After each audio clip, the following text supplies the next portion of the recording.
আজকে আমি বানাবো বেগুনের সবজি।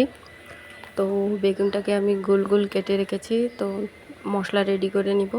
তো এই যে টমেটোর, কাঁচা লঙ্কা, আদা দিয়ে আমি পেস্ট করে নিব মিক্সিতে। তো বন্ধুরা, আমার মিক্সিতে মশলা পেস্ট হয়ে গেছে। তো দেখেন, আমি একটা বাটিতে ঢেলে নিয়েছি।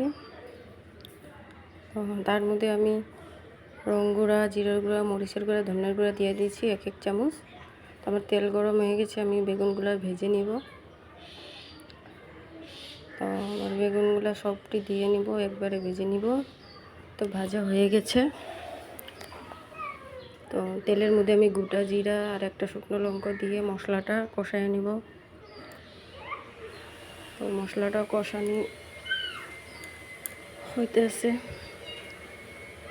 রেসিপিটা যদি ভালো লাগে লাইক, কমেন্ট, শেয়ার করবেন আর সাবস্ক্রাইবার করবেন। তো এই লবণ দিয়ে দিয়েছি আমি, লবণ আধা চামচ দিয়েছি। তো মশলাটা কষানি হইতেছে। তো মশলাটা কষানি হয়ে গেছে, আমি ঝোল দিয়ে দিব। এরকমভাবে বানিয়ে খালে ভাল লাগে বেগুনের সবজি।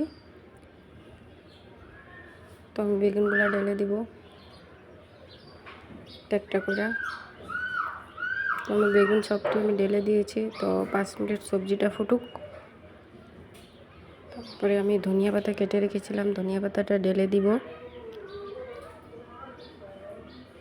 তো আমার সবজি কমপ্লিট হয়ে গেছে। বন্ধুরা, কেমন হয়েছে বলবেন কমেন্টে। ওখানের জন্য টাটা, বাই বাই।